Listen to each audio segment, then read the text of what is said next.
იცით, ერთის ხო შეიძლება ბევრმა ადამიანმა იფიქროს, რომ ყველა საქმეზე შეიძლება წინასწარ აქვს განზრახული ქართულ ოცნებას, ვინაიდან პოლიტიზირებულია ეს საქმეები თავიდან ბოლომდე, რა თქმა უნდა, დადგება გამამტყუნებელი განაჩენი, მაგრამ მეორეა ეს რამდენად სურს ახლა ამ კონტექსტში ქართულ ოცნებას, თუმცა ყველაზე მნიშვნელოვანი არის ის, რომ თავისივე დაგებულ მახეში არის გაბმული ქართული ოცნება და იძულებულია მიყვეს დინებას, ხომ? აღძრეს საქმეები პოლიტიკოსების წინააღმდეგ, მედია მენეჯერების წინააღმდეგ, ფლობელების წინააღმდეგ და ბუნებრივია აქ უკადასახები გზა მათ არ აქვთ. ახლა თუ ვინმე იმას მეტყვის, რომ ეხა ხელისუფლება ნიკა გვარამიას თვის გამომართებელი განაჩენის გამოტანისთვის ემზადება, ნუ უბრალოდ არ დავეთანხმები, ხო? შეუძლებელი არის, ეხა თქვენ რა გონიათ, რომ ეხა ნიკა გვარამიას წლების განმავლობაში რა ცილის დასწამეს, რა პროპაგანდას აწარმოეს, რა რესურსის დახარჯეს ამ ყველაფერში, ერთი მოსამართლის, თანაც მართული მოსამართლის გადაწყვეტილებით ამ ყველაფერს ხაზს გადაუსვევენ და ნიკა გვარამიას მიცემენ და ჩვენ მოგცემენ იმის შესაძლებლობას, რომ თქვათ, რომ ხო ხედავთ, თქვენივე სასამართლომაც კი ვერ გამოიტანა გამომტყუნებელი განაჩენი. არა, ამას გულისხმობ, ეს არის დიახაც თავისივე ხალხში გაბმის მდგომარეობა და იგივე ხდება ბატონი მამუკა ხაზარაძესა და ბადრი ჯაფარიძის შემთხვევაში ისინი იძულებულნი არიან, რომ ამ დავას გაყვნენ, მხოლოდ ყოველთვის თავი დავანებოთ ამაკლის სპორტის გამო, ხო? ისინი ცდილობენ, რომ მამუკა ხაზარაძესა და ბადრი ჯაფარიძისთვის რეპუტაციული ზიანი, რაც შეიძლება დიდი მიეყენებიათ და მიაყენონ. ამიტომ მე ვფიქრობ, რომ გამამტყუნებელი განაჩენი იქნება თუ გამამართებელი იქნება თუ რაც არ უნდა იყოს, ამას ყოველდღე ჩვენ არ უნდა მივაქციოთ.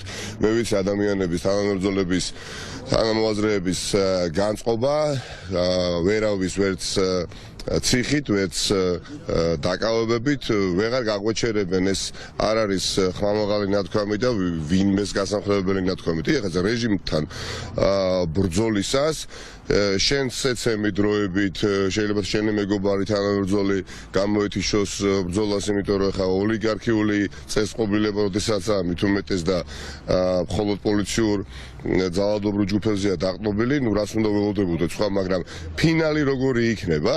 აი ეს თანამდებობები შემიძლია გითხრათ, აი ამ რეჟიმის დაბრეხება ძალიან მტკივნეულად ძირს და დანარცხება. ეს არის გარდაუვალი. რამდენი ადამიანის არ უნდა იქნეს დაჭერილი და დაკავებული. ყოველი ადამიანის დაკავების შემდეგ რეჟიმი კიდევ და კიდევ უფრო დასუსტება. შესაძლებელი მამას ეგონოს, რომ პირიქით ძლიერდება ამ ყველაფერს რომ ბედავს ხელისუფლება. ესე იგი ძლიერია, არა. ძლიერის პოზიციიდან ისინი არასოდეს არ იქცევიან უკანასკნელ წლების განმავლობაში. მათ უბრალოდ სხვა გამოსავალი არა აქვთ. შემაკავებელი სხვა მექანიზმები ოპოზიციური მოძრაობის არა აქვთ. ამიტომ სხვადასხვა მექანიზმებს იგონებენ ახლა ის რომ შეზღუდონ სარეკლამო, ასე თქვა, რგოლების განთავსება კრიტიკულ მედიაში, რაც აუცილებლად დაარტყამს ფინანსურად, რა თქმა უნდა, როგორც ტელეკომპანია თავარს, კავკასიას, ტევ პირველს, ფორმულას, ხო? ეს ორჯერ რატო აკეთებენ? მართლაც იმაზე ზრუნავენ, რომ ანუ სათამაშო აზარტული თამაშების სარეკლამო რგოლები არ განთავსდეს თქვენ ტელე არხებზე, მაშინ როდესაც სილქნეც მაგალითად და თუ არ ვწდები სეტანტა არხებს აძლევენ ამის უფლებას იქ სადაც რეალურად თუ კი ვინმე არის ანუ შეპყრობილი ამ აზარტული თამაშებით იმ არხებს უყურებენ, ხო? ანუ ხელისუფლება ხომ არ ფიქრობს რეალურად საქართველოს მოქალაქეზე, ხელისუფლება ფიქრობს იმაზე თუ როგორ ჩაახშოს მაქსიმალურად, მაგრამ ამას აკეთებს წლების განმავლობაში, მაგრამ აფერი არ გამოსდის. თავარი არის ჩვენ ძირფასო მეგობრებო, რწმენა იმისა, რომ ჩვენ აუცილებლად გავიმარჯვებთ. მაგრამ ისიც არ უნდა დაგვაუწყოთ, როდესაც ოლიგარქი ყავს, მოწინააღმდეგე, თავისი მილიარდებით და როდესაც მის უკან რუსული სპეცსასახურები დგას, რა თქმა უნდა, ბრძოლა რამდენადაც მძიმეა, იმდენად საპატიოა და ამ ყველაფერს სჭირდება ნებისყოფა და სიმტკიცე.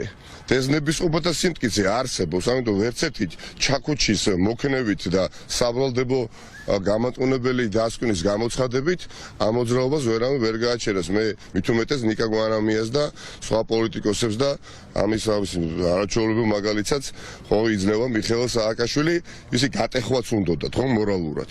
ფიზიკურადაც გატეხვა უნდათ.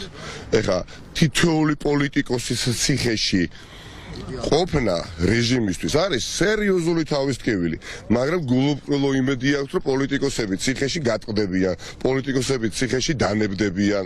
ამით იქნება ფრუსტრაცია საზოგადოებაში, საპროტესტო, სამობილიზაციო ელექტორატში და შემდეგ, მაგრამ ეს ყველაფერი არ ხდება, ხო ხედავთ, გადის დღე და არ ხდება.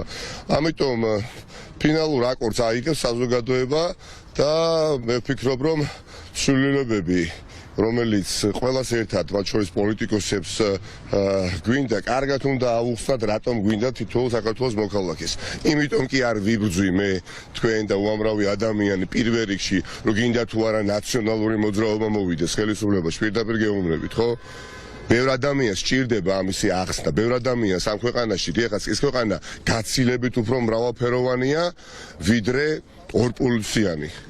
რადგან უნდათ წარმოაჩინოს ხელისუფლება. მართლაც გაცილებით მრავალფეროვანია, მაგრამ ხელისუფლებას უნდა წარმოაჩინოს, რომ თითქოს არსებობს ქართული ოცნება და ნაციონალური მოძრაობა და სხვა დანარჩენი ადამიანები გარიყოს ამ პროცესიდან და სხვა დანარჩენი ადამიანები ჯამურად არანაკლებია, ხო? ამიტომ ამ ადამიანებს უნდა ვესაუბროთ ძალიან და ვემუშაოთ და ძალიან გულახდილად ვესაუბროთ. თუ რისთვის ვიბრძვი მე, ჩვენი მეგობრები, მიხეილ სააკაშვილი და ვისთვის, რომ ჩვენ მოვიდეთ ხელისუფლება? არა. რა თქმა უნდა, ეხლა სამოქალაქო თანხმობაზეა საუბარი, ეს არაჩვეულებრივად ჟღერს. სასიამოვნო მუსიკა ჟღერს ყურებისთვის, ხო? ხა, როდესაც ადამიანი მშვიდობაზე საუბრობს და სამოქალაქო ასე თქვა წესრიგზე, ამას რა ჯობია, მაგრამ ხომ გულწრფელი ვარ, როდესაც ვამბობ, რომ თუ კი გვინდა ჩვენ რეალურად სამოქალაქო თანხმობა, შეუძლებელია ამ დროს შენ ყავდეს პოლიტიკური პატიმრები, ხო? მე წინააღმდეგი კი არა ვარ საუბარზე. რა თქმა უნდა ვისაუბროთ, რაც არ უნდა მიუღებელი იყოს ჩემთვის, რაც არ უნდა მწრულად განწყობილი იყოს ჩემს მიმართ მოწინააღმდეგე. ხო, იმიტომ რომ მას მიტაცებული აქვს ხელისუფლება და მე და ასეთოსობის საქართველოს მოქალაქე ვამხელთ, ხო, მაგრამ უნდა ვისაუბროთ, მაგრამ არა ისე რომ თქვენ ყავდეს ადამიანი აყვანილი და ამ პირობებში ვესაუბროთ. ამიტომ თუ რეალურად, შესაძლოა შერიგებაზე და მე სიტყვა შერიგება მეც მაინდა-მაინც მართლა არ მოწონს ეს მე უფრო თანხმობას ვიტყოდი, სამოქალაქო თანხმობა მნიშვნელოვანია და ეს იმას არ ნიშნავს, რომ ყველას ერთმანეთი შეგვიყვარდეს, აი ხშირად ბოლო დღეების განმავლობაში მოგვისმენია, რომ ვინ ვის უნდა შეურიგდეს ხალხო, რატო უნდა შეურიგდეთ? აქ შერიგებაზე ხომ არა საუბარი. ვინმე კი არ უნდა უყვარდეს და ხელი-ხელ ჩაკიდებული კი არ უნდა იარონ, ეხლა რუსთაველის გამზირზე აუცილებლად. აქ საუბარია ძირეულ პრინციპებზე შევთანხმდეთ, ხო? და ამ ყველაფერს ქვია კონსტიტუცია. როდესაც შენი სახელმწიფო იმართება სამართლებრივად და სახელმწიფო ინსტიტუტები არსებობენ, ხო? და ვთანხმდებით ჩვენ მოქმედების წესებზე, ბევრი პრობლემა უმალვე წესრიგდება.